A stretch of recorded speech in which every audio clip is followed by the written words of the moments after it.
Next, welcome back to the GIT conference with the topic, Progress of Sustainable Development in Global Gems and Jewelry Community by Dr. Gaetano Cavalieri, the president of the World Jewellery Confederation. So he will live from Italy. Hello, Dr. Gaetano. Can you hear me perfectly? Yes, I am. Hello. Thank you very much. Okay, I'm pretty sure that's Happy New Year to all of you. Pretty early, right? It's pretty early at Italy. Okay, yes, well. It's nearly to be 8 o'clock. Thanks for joining us. All right. Thank you very much, ladies and gentlemen. It is a pleasure to be able to address you today, albeit from such a long way away. I am stating the obvious when I say that I would much rather have been doing this in person in Canterbury, one of the most important trading centers in the color gemstone trade. The past 2 years have changed life for all of us, with virtual gatherings becoming the norm. But interpersonal connections remain critical in our business, and we all look forward to the day when we can gather in the same place without having to wait the risk beforehand. Allow me to express my appreciation and esteem for the Gems and Jewellery Institute of Thailand for organizing this conference and for the continuing leadership role it plays at home and internationally, including in CIBJO, the World Jewellery Confederation. 4 years ago, GIT hosted the CIBJO Congress in Bangkok, together with the Department of International Trade Promotion of Thailand. And for those of you that were there, you will remember that it was a glittering event. Our industry has succeeded thanks to the dedication and the expertise of bodies like GIT. I salute you all. I will focus my remark today on the subject of responsible sourcing and sustainability in the jewelry and gemstone industry, looking at how these concepts have evolved and developed over a 20 years period to the point that a need the reported upon, together with its gemological profile in the purity and the precious metals from which it is constructed. I will also discuss how we, as an industry, should fulfill the requirement related to responsible sourcing and sustainability, especially in the color gemstone trade, which does not have the same economies of scale like the diamond business. For example, in conclusion, I will discuss how we may leverage the work we do in creating sustainable opportunities for all our stakeholders, the marketability of our products. We commonly trace the start of responsible sourcing and sustainability movement in our industry to 1999 and 2000 with the outbreak of conflict diamond crisis in Africa and consequently the establishment of the Kimberley process. This is not to say that we lacked a sense of social consciousness before then, but why this was a significant milestone is because it has required us for the first time to systematically consider the impact of our activities on the people in the countries in which we're active. More specifically, it taps so to realize that from the perspective of end product, meaning the finished items of jewelry, the entire chain of distribution needed to be taken into consideration in all countries, from the mine to the marketplace. The integrity of an item of jewelry was as strong as the weakest link that we have in the chain. Our initial approach and that was best illustrated by the Kimberley process, was to develop tools and methods that make sure that we do not harm. These involved carrying out specific due diligence, which in the case of conflict diamonds involved the certification of rough exports by authorized government authorities. The Kimberley process certification scheme was completed by a voluntary applied program developed by the World Diamond Council, of which CIBJO was a founding member. Called the System of Warranties, it verifies Kimberley process compliance through the rough and polished diamond trade and manufacture of trade and diamond set jewelry. As I mentioned, the Kimberley process was created in response of geopolitical and humanitarian crises, namely civil wars in East, Central, and West Africa, where rough diamond were funding the activities of rebels group. In 2001, another such crisis occurred and was sparked by the attacks on the United States on September 11. As a result of the newly declared war on terror, our industry became compelled to introduce other due diligence systems. These were implemented to prevent our products from being associated with acts of terrorist financing and money laundering. They also fell under the category of doing no harm. During this period of great upheaval, other developments were taking place in the year 2000 during the height of the conflict diamond crisis and more than a year before the 9/11 attacks. United Nations Secretary General Kofi Annan introduced the 8 Millennium Development Goals, which range for having extreme poverty to hating the spread of HIV/AIDS and providing universally primary education by all the targets date of 2015. Significantly, the business community was called on help provide solutions. Also in 2000, the UN Global Compact was established to encourage business and firms worldwide to adopt sustainable and socially responsible policies to report on their implementation. The UN Global Compact is a framework for business promoting the 10 principles in the area of human rights, labor, the environment, and anti-corruption. In 2006, after a long period of negotiation, CIBJO was accepted as the jewelry industry's first and only representative in the United Nations Economic and Social Council. That same year, we joined the UN Global Compact. In so doing, we formally committed the jewelry and gemstones industry to the mission of the Millennium Development Goals. It was a defining moment because by doing so, we declared that responsible sourcing and sustainability in our industry meant more than doing no harm.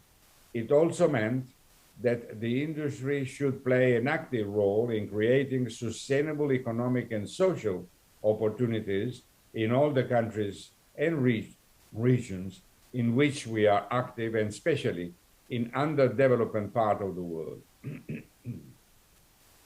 A year later, in 2007, at the CIBJO Congress in Cape Town, South Africa, we issued the so-called Cape Town Declaration, where we formally stated the jewelry industry, as a member of the international business community, shares a responsibility towards the greater society in seeking critical solutions towards the eradication of extreme poverty and hunger, as well as to developing a global partnership for development. In 2008, at the CIBJO Congress in Dubai, we decided to create the World Jewellery Confederation Education Foundation, known as WJCEF, which is dedicated to educating the industry about how to implement responsible sourcing and sustainability practices. As many of you know, in 2015, the Millennium Goals were replaced by the 17 Sustainable Development Goals, which are designed for a blueprint to achieve a better and more sustainable future for all. These are intended to be achieved by the year 2030. I would briefly like to address this issue and of what constitutes sustainability in the jewelry industry. After all, as a business sector that handles materials which predominantly are mined, we are working with products that may consider inherently non-sustainable. When you remove a gemstone from the heart, it does not grow back again. Consequently, for a long while, we are concentrated our effort on promoting sustainable economies and social opportunities. Our products, which most often are mined in economically challenged countries, have the capacity to fuel sustainable development. Indeed, in a great many places like Botswana, India, Sri Lanka, and Thailand.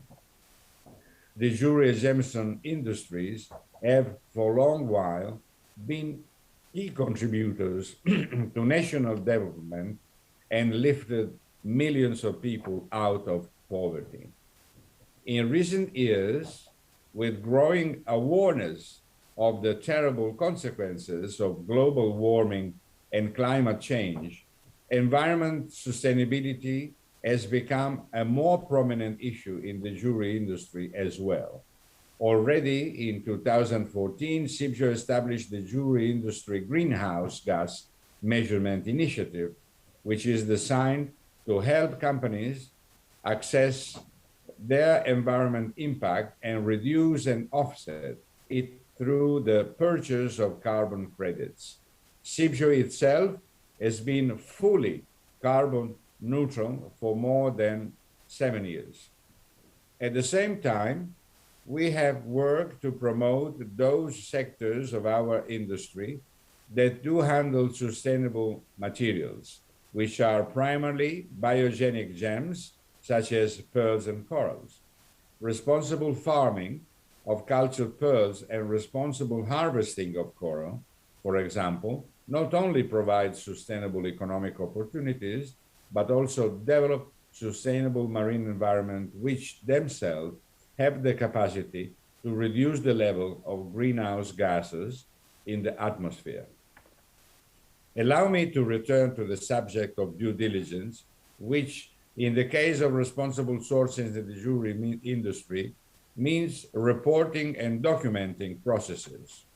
This is done to verify compliance with standards and principles related to issues such as human rights, labor rights, workplace health and safety, the environment, anti-money laundering, anti-corruption, not to mention full disclosure of characteristics of gemstone use, including treatments and also the precious metals.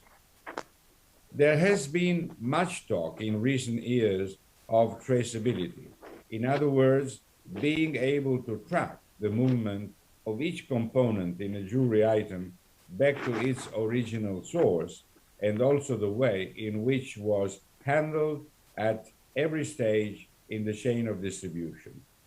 For overwhelming majority of jewelry items sold right now, full traceability is not really possible.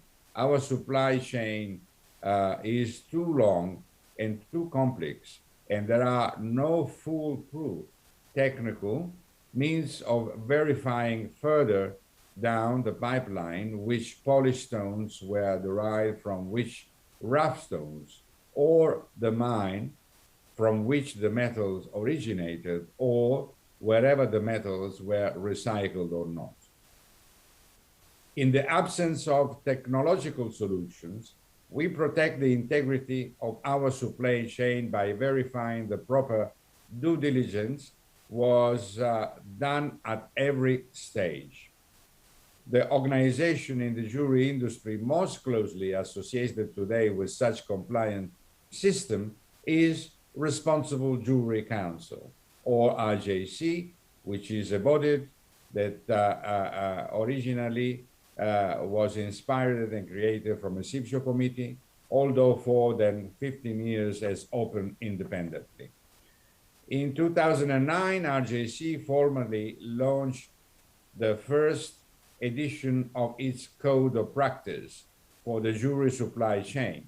The second edition was released in 2013 and the third in 2019. The third edition included due diligence practices for the color gemstone sectors. Companies that achieve compliance with the COP can be certified as such after undergoing independent third-party auditing. As many of you know, compliance with the rapidly growing set of standards now being applied in our industry is a complex and often comprehensive process, and concerns has been expressed that it is becoming a barrier of entry to smaller and medium-sized companies, especially in the color gemstone sector. CIBJO has been responsive to this concern in 2019. In fact, was produced the first edition of Responsible Sourcing Blue Book. It is not a compliance system that competes with other in the marketplace, nor an alternative certification program, but rather a universally agreed to set of recommended responsible sourcing principles which can be applied by all members of the greater jewelry industry. The Responsible Sourcing Blue Book indicates what initial steps can be taken at the minimal expense and effort, and propose a program of continual improvement which companies can apply at their own place. It follows 5 steps frameworks of the OECD's due diligence guidance for responsible supply chain of minerals from the conflict-affected and high-risk areas, which applies to all precious metal and gem materials in its global scope. In April last year, we launched online Responsible Sourcing Toolkit. It is designed to enable all members of the jewelry and gem sector to do diligence in their supply chain in accordance with CIBJO Responsible Sourcing Blue Book. The digital files of which the toolkit is comprised can be downloaded at no cost at a dedicated mini website. More recently, we have developed together with an Italian subsidiary of the Intertech Group, one of the world's largest standardization and certification organization, a program to educate, train, and certify CSR, Sustainability and Sustainable Development Goals, compliance officers, specifically for the gemstone and jewelry industry. It is the first dedicated program on its sort worldwide. Responsible sourcing and sustainability in the jewelry and gemstones industry will not be achieved through a single undertaking, but rather through a multiple of acts by people and companies working together or individually. We are still on the journey, and there are many milestones to pass. I strongly believe that by committing to this principle, our industry is able to redefine the value proposition of our products in the public consciousness. Not only are jewelry and gemstone objects there, and symbols of love and devotion, but they are also instruments that actively serve to create better and more sustainable societies. Our industry commitment to responsible sourcing and sustainability should be an integral part of the way in which we market products, and part of the story we tell when communicating with the public. When consumers buy jewelry, they should feel that they are not only doing something for themselves and their loved one, but also for the world and society in general. Ladies and gentlemen, this industry is one of the most incredible, wonderful, and exciting industry in the world. We represent for many people a lot of examples, good examples of behavior, best practice principle, fantasy, design, modernity, and how we can develop our industry through the sustainable activities. It's essential for let all of us grow. And again, I want to thank all of you present and the esteemed speakers that are truly very important, and the GIT for this incredible initiative of the Gems and Jewelry conference.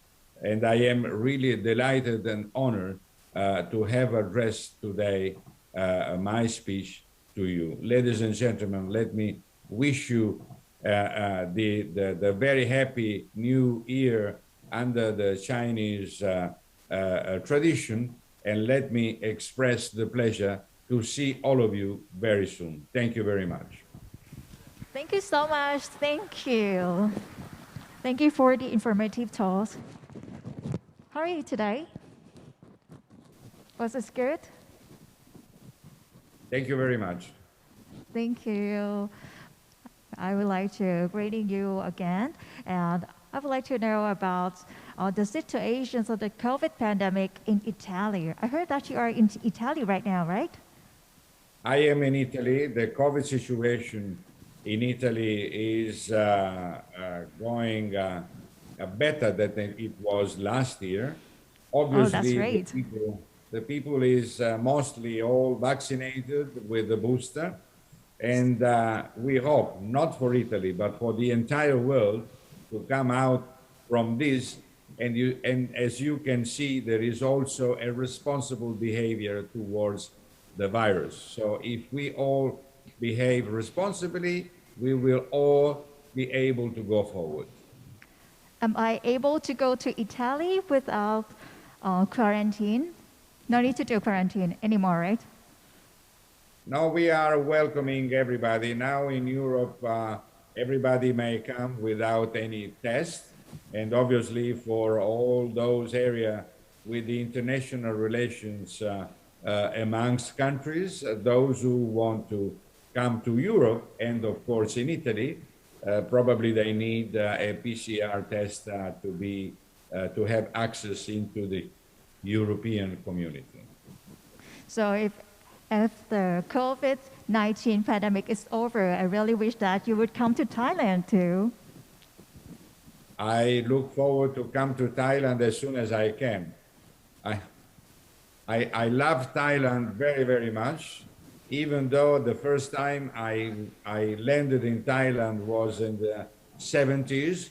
So I have learned during the year how wonderful, hospitable, and great people are in Thailand. And Thailand itself, with this incredible history, is teaching not only me, but the world, all these fantastic things that Thailand has been capable to build along the centuries. So many people may just know about Thailand, about Bangkok, Chiang Mai, Phuket, but have you ever been to Canterbury before? Yes, in fact, but let me express and go back to one thing that I was going to say. I take this opportunity to express it now about Canterbury, where I have been, and I have wonderful, wonderful memories about Canterbury and how beautiful this landscape is all around. So honestly, I look forward to come back to Thailand as soon as I can. Okay. So today I would like to say thank you so much for a presentation of you. Thank you. Have a great day. And you too. All the very best. All right, and he was the first speakers of the afternoon sessions, but we also have many interesting topics as well. And next, well, presented by Ms. Iris van der Weken, Executive Director, Responsible Jewelry Council. She will be here for the sustainabilities in the era of the trust and transparency.